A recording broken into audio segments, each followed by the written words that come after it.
Conversations on Dance at the Vail Dance Festival is generously underwritten by the Town of Vail.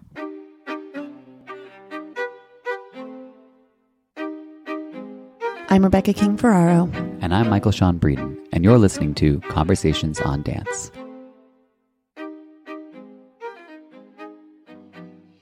Hi, everyone. This is the second part of our interview live event from July 30th, 2024 here at the Vail Dance Festival. The first part is in your feed now, and it's just a little bit of me and Michael spending some time chatting with our fantastic audience. So if you haven't tuned into that yet, we hope that you will go back. And if not, in this episode, we're just going to right into our interview with Kate. So we hope that you enjoy. We have Kate Hurlin here with us, everyone. I'm sorry, I didn't know there was going to be people here.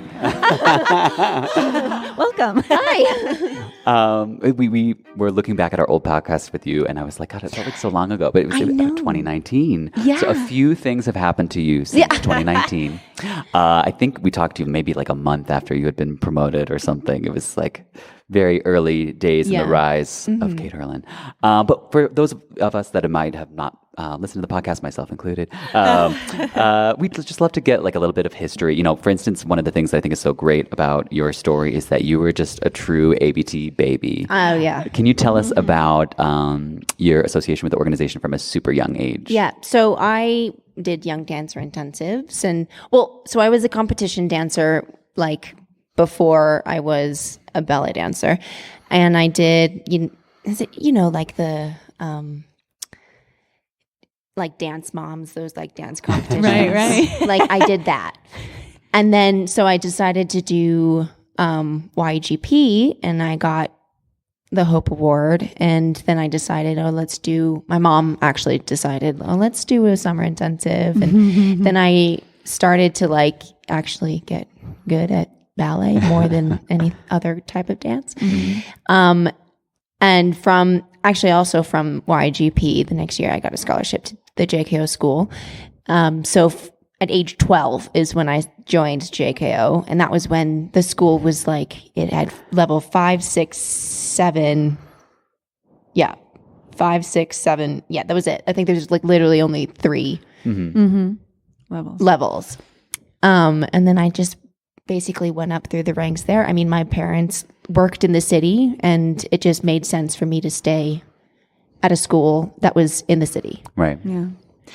Whenever we talk to someone who is proficient in fouettes, I find that they generally did competitions. So I wonder how that kind of like impacted your feeling of confidence on stage. So when I did competitions, we had to do Alice Cone pirouettes like in sync. You know, like the 5 of us are on stage and we're all doing it at the same time, like synchronized Alice Cone turns. So we really had to practice that. We really had to like get good at that. And basically, I think I learned to turn a lot from competitions. And then you did all the other kind of like polishing later, right? Right. Yeah. And then like added the point shoes after that, and all of that. Right. Yeah. For those who may not know, fouettes are what Catherine is routinely required to do 32 of in things like Swan Lake. So this is where you, when you're doing a turn and you snap the leg in and out, whereas the Alice turns which Catherine was referring to, which is, I think, harder, I think right? it's harder. Like a man never has to do 32 Alice turns because you don't get the extra boost. So this is where you leave your leg out and just releve. You just do calf raise up and down, turning over and over. So in competitions, like what we do is, I don't know. That's a little. In ballet, it's a little cheat. Like it is a little cheat. You swing your leg back and forth a little bit to help. It's going help from open. front to side. That's what I did, and it actually is giving you a little like boost. Yeah. Okay. But I don't know. I feel like that's not what men do in ballet. Classical ballet, they really want you to just anchor that leg there, and you're only getting from that left arm. Yeah. As you go. Yeah, I never knew how to do that. Yeah. Well, okay, so let's keep exploring your relationship with ABT. So you went through the school. Obviously, you were enjoying your experience there. I'm guessing that you wanted to get into the company and had your eyes set on. Well, I never, like when I joined the school, I I mean, I guess I knew I wanted to do dance. I just never knew what it was going to be until I started supering, or being an extra. They call it supering, for the actual company. So I got to be like the little, garland dancer with my partner, Tyler Maloney. We like did this like little garden dance in Sleeping Beauty in the first act, and it was like the first time that we really got a chance to like see what a company is in like backstage and how they operate, and all of the performances. And then I got to be on stage with these amazing dancers, and I was completely inspired by all like Julie Kent, Paloma Herrera. Like there was all of these big names on stage, and they were right there. So it was like, okay, I'm in. Sign me up. So then how did it come about that you did eventually join the company? How'd that opportunity come? So first I did Nutcracker. When I was 15, I did Nutcracker, and I was Clara. And it was a new production of Clara by Alexei Romansky, and I was the opening night. So I got a chance to like actually be part of the company, which felt really cool.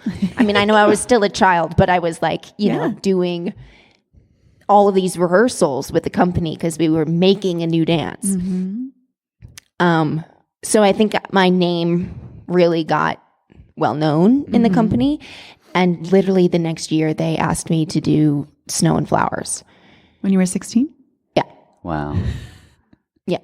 And how did that feel? Was that, because I think you could be either way. You could be like imposter syndrome, or you're just like, this is right. No, actually, I was really excited. But then I also was like, wait, does that mean I don't get to do Clara? Oh, Yeah, that's a hard transition. Yeah, well, because I really loved the year that we made Clara. I loved being part of the whole process of being in the company. It was my first time like really doing that. So I was kind of connected, and I was really excited to do it the following year. But I mean, of course, being Snow and Flowers, you're dancing way more. Yeah. Right. Yeah, of course. So, I mean, that was fun, all of it. I mean, but it was also scary because I was one of the company members, basically, because you're doing the same stuff as them. Yeah. Right. So once you got into the main company, did opportunities come quickly? And were you... Yeah, I mean, there were, a lot of opportunities came. I mean, there were a lot of people already doing that stuff. So it was kind of like when a slot opened up. Right. That's what you need. That's what you need. You need a slot. So, I mean, but yes, it did kind of move quickly. I was in the company for, how long was I in the company before I was a soloist? I think it was about 5 years. So it was a good chunk. And I actually really appreciated being in the company and being able to like do all of that work and, like going through, like I was at one point, I've done like for Swan Lake, there's how many characters, how many different kinds of roles that you can do. And I've literally done every single one. Right.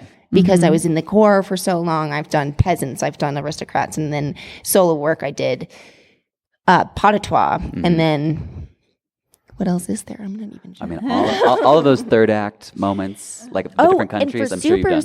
For supers, I did a supering role in Swan Lake in the first act. So I was the person who like brought out the bow and arrow. So I'd literally done every single thing in the first act. How does that like inspire you or influence you then as you're doing Swan Lake now as the principal? Like how is that impacting your performance?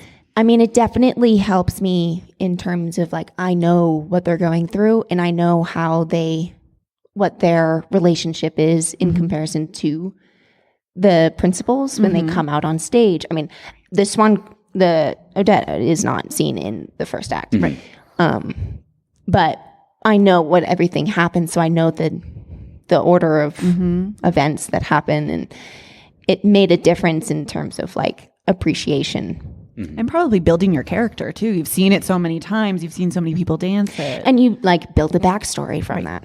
Yeah. So I was lucky enough to see your Swan Lake this year with James Whiteside. And for all the credit that you get for being this amazing virtuoso, which of course we all love to see you just knock it out of the park in Black Swan, your White Swan was so luminous. Like I just couldn't get over what you were doing physically. And then it made me forget that you could even do that. By the time you came out for Black Swan and we're doing, throwing double fouettes in and like crazy balances, I was like, oh, I forgot that she could even do this. Like if we took away your ability to turn, there's so much more beauty in your dancing.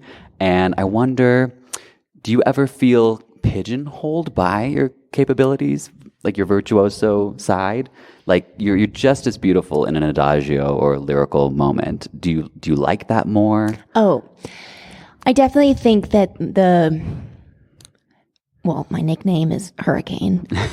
So I definitely think the fouette Black Swan type is more my, natural state. Mm-hmm. Like I can definitely do that. The White Swan, I really had to work on. So ABT did, we had a week of performances for Swan Lake in DC, but prior to that, we had 5 weeks of rehearsal. And I was so grateful, actually. I mean, even though a lot of people were like, oh, I wish we were performing something at least right now. But I was really grateful that I had the opportunity to really like dig deep into the Swan, White Swan, and really work on port de bras, because port de bras is so like important for White Swan. Mm-hmm. And I worked with Irina Kopakova, who is like, legend. Mm-hmm. And for me, I feel like the Russian quality of ballet is actually kind of what I wanted to work on with Swan, because like their port de bras is so fluid. Mm-hmm. So I was glad that Irina was my coach. Can we talk more about her? Because we hear all the time what a legend she is. And Bella gave me like a little tidbit of what Kolpakova's coaching was like. Isabella Boylston said Kolpakova would never say something. This is indicative, I think, of bad coaching. When people are like, this just needs to be better, or like, that looks weird. She will never do that. It's always super specific and clear. Yeah. And you could get into that. Well, she's so experienced. She's 91. Wow. Wow. She's going on the treadmill at 91. Wow. She is immensely not so kind and so caring for all of the dancers. And, I'll be like, oh, this hurts. And she's like, okay, we don't need to do this. You're going to be okay. Let's just do the arms. Uh-huh. And I was like, okay, thank you. But literally I can work on just arms for an hour with her. Wow. And, she just will go back to the bar and she just is like going over like just regular port de bras with me, like literally reteaching me how to do a port de bras, which is so kind. I mean, like how few people get a chance to like have a coach that does that. You know what I mean? You barely have enough time most of the time to do any of that. Mm-hmm. Or you don't have, it's such an experienced dancer like she was to tell you all of the wisdom that she has. Mm-hmm. And she's telling me all these stories about like back when in Russia, this is what they would do compared to what is done now. And, you have to watch. Oh, she sends me so many videos. I don't think she knows how. I think her husband sends them. I don't think she knows how to operate a cell phone. But she's like, oh, you got to find this person. I mean, there's so many people on that she like pronounces. I can't pronounce them. I'm like, Irina, how do you spell it? How do you spell it? She's like,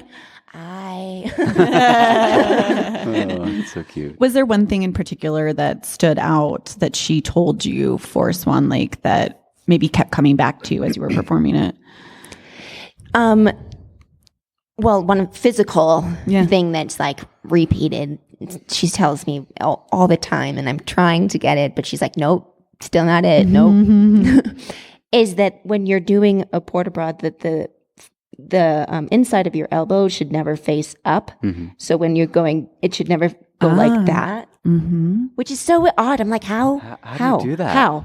Well, like when everybody, you do audience second, participation moment. Come on. When you do a second, like the inside should always be facing gosh. in. That's why you can spend an hour with her. It should never be going down. And then like in arabesque, even in arabesque, it should be facing this way too. It shouldn't be facing up like that. You know what I mean? Because then it's like, but with this way, then it's like that. She's not wrong. She's not wrong. And it's so hard to like think about it. It's the back arm, you forget about it all the time. I'm writing that down. That's so good. That is good. This is a great transition to talk about Afternoon of a Faun, which we saw you premiere in last night, which was so gorgeous. And like we're saying, it might be opposite of a virtuoso thing that you might do. I wonder what that experience was like. Who were you working with? What was that like for you? Well, I mean, we didn't have that much time. Right? Yeah, of course. Yeah. But we, Arn and I, my partner, we learned it in New York from Jeff. Oh, I'm blanking on his last name. Jeff. Oh my goodness. He works at Juilliard. Edwards. Yes. Jeff Edwards. He taught us. He's wonderful. He's he really is wonderful amazing. Coach. Yeah. He's such a sweetheart too. Yeah. So he taught us, and it was really like interesting to have him tell us all of the things that Jerry talked about, and like how he tried to pull from the Afternoon of the Faun. What's the other version? Then Nijinsky. The Nijinsky, yes. The Nijinsky version, how it's so very 2D and flat.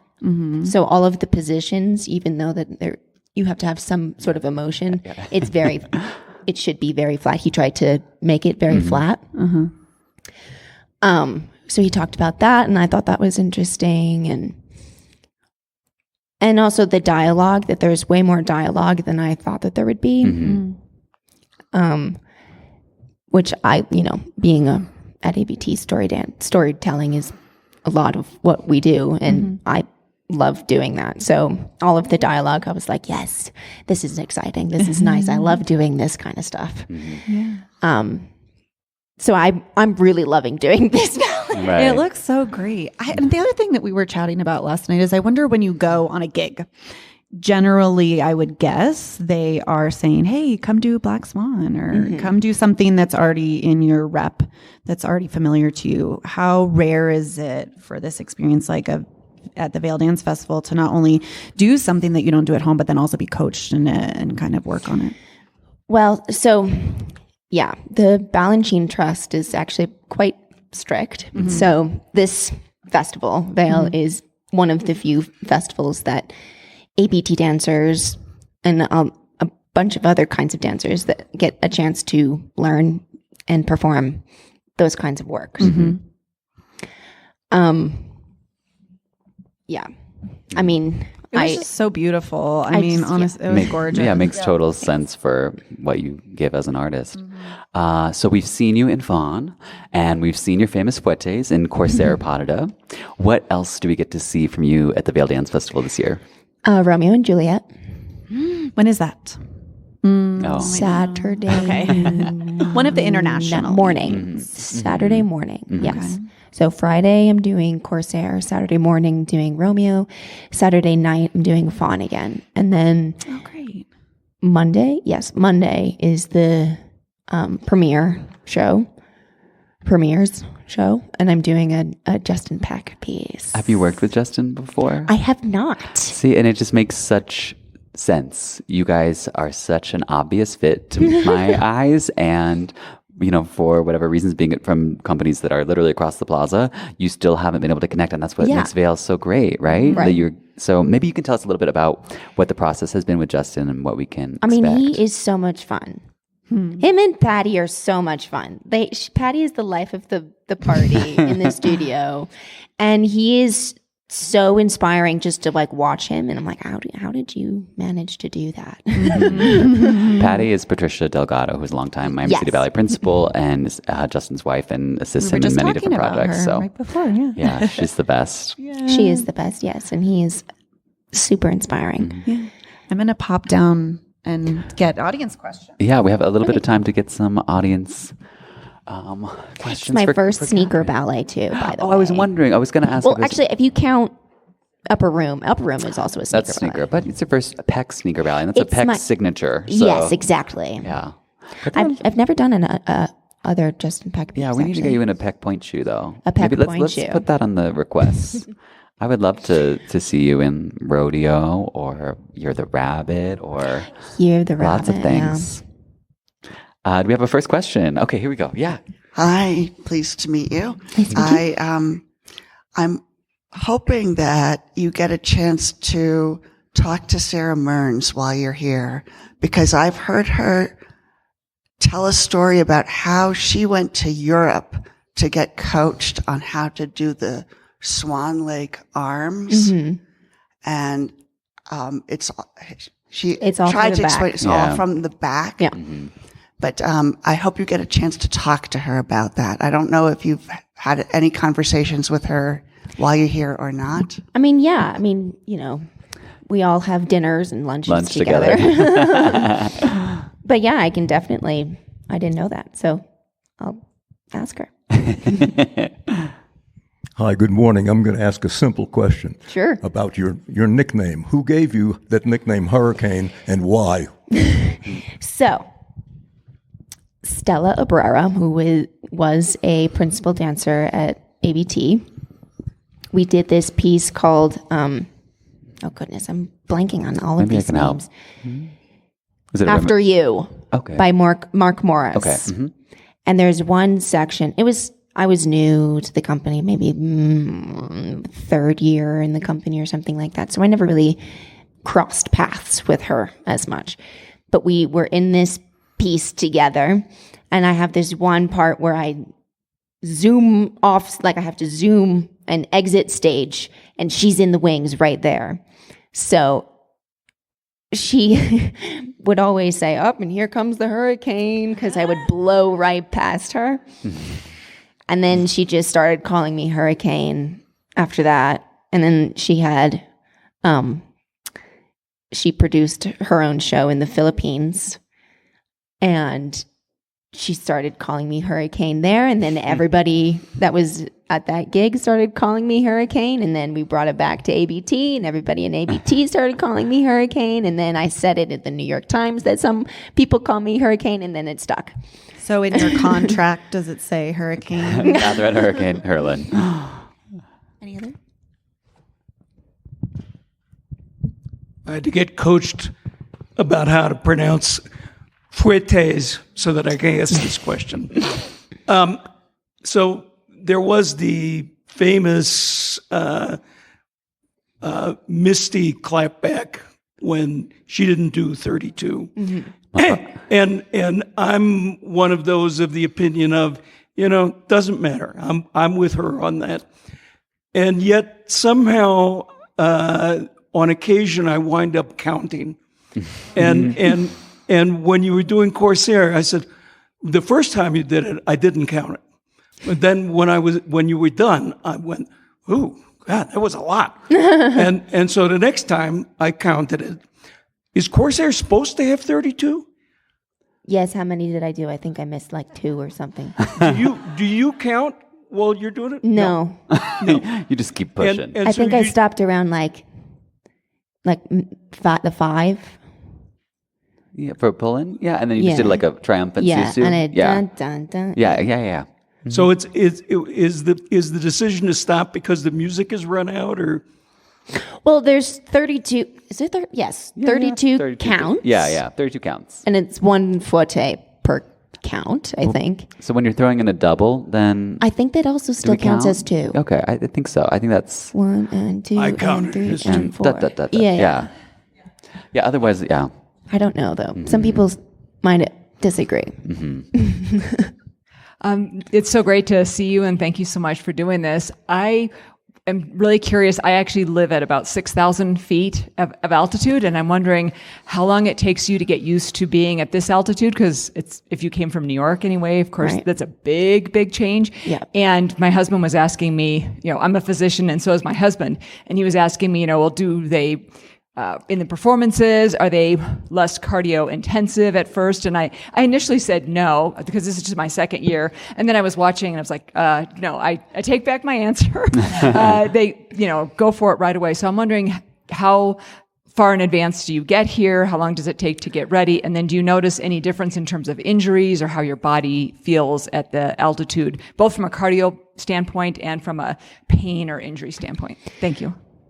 So yeah, it's a big challenge when you're coming to the Vail Festival, for sure. They have to tell us everything about that kind of stuff. So I got here Wednesday. The show was Friday. Oh my God. Yeah. And you did Corsair. Yeah. Woo. I mean, sometimes I feel like people get a larger ramp up. Is that, but not you. Not you. No, I think, no, everybody arrived on Wednesday. Okay. I was with a bunch of dancers and we all performed on Friday. Wow. It was tough. I'm not going to lie. Everything here is a lot harder than it is in New York. A lot harder. Is it helpful that you just came off Met season? Yes. So ABT just had our Met season, our 5-week Met season at the Metropolitan Opera House. So I'm a little bit, more in shape than, if I didn't. So, but it's still like the puffy. They have oxygen tanks backstage. So, but the gasping for air is definitely a thing backstage. Luckily, Corsair is actually one of the easier pas de deux, in my opinion. I mean, compared to like Black Swan and Don Q, the pas is a lot shorter. The variation isn't quite as, it's a little bit more on the calm side. The fortes are still fortes, but you just gotta, I guess, push through that. Yeah, I guess the variation doesn't have quite so much. You're just passing for your life. Yeah, but it's like an even tempo, it's not so fast. Sometimes Don Q can be like, like crazy. Yeah.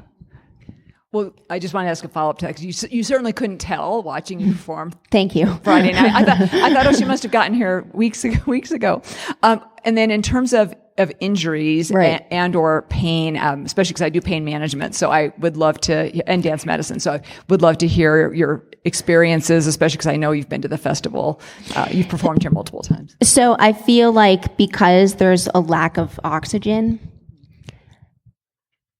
like I can't get enough oxygen to my muscles, so my muscles start to go numb a little bit faster than they normally do. Well, so there's that, and there's also, because it's an outdoor theater, it gets really cold at night, and it's not really the best for dancing. So it's like the combination between trying to stay warm and breathing enough. Yeah. I think we have time for just one more. The last question. I see that in the Upper Room and Sinatra Suite are in the fall season. I will be going from Boston to New York to see them. Amazing. Thank you. Having seen them a number of times over the years, but I'm always disappointed that they are rarely performed. So who makes those decisions? Twyla. Is there a way? Twyla makes those decisions? Yes. Oh, Wait, that's interesting. Upper Room went how many seasons ago? You performed it with the company. Yeah. Yeah, I went down to see that. Yeah. So I think her thing is one company, because Upper Room is always wanted, I think that she tries to have one company have it at a time. So somebody just did it. Well, they just did it in Dresden, but it's different. The stager there was saying she had staged it 7 places this year, but I think they were all over. So it's like if ABT is doing Upper Room, it's maybe not the best look for Boston Ballet to do it. So maybe you're thinking like domestically, maybe Twyla is kind of spreading it out a little bit, so it's not. Yeah, and I don't think we don't ever want to be sick of Upper Room. I don't want to be sick of Upper Room. We love it. Absolutely. I'm a stomper. I love being a stomper. It's so fulfilling. Like, you're dying, but it is so fun to dance, so you don't care that you're dying. Living but dying, as we say. I remember one year they had Miami City Ballet did like a dancer survey, and it was like, what's your dream role? And everyone's like, Odette O'Deal, Giselle. And I was like, Stomper in Upper Room. Absolutely. Yeah. It's really, really fun. Yeah, I bet. Yeah. Well, thank you so much for joining us today. It was well worth the wait. We're glad it worked out. We got it all in. So thank you for coming over. Thanks. I'm so sorry that I was late again. Totally fine. Thank you. Thanks, everyone. Thank you.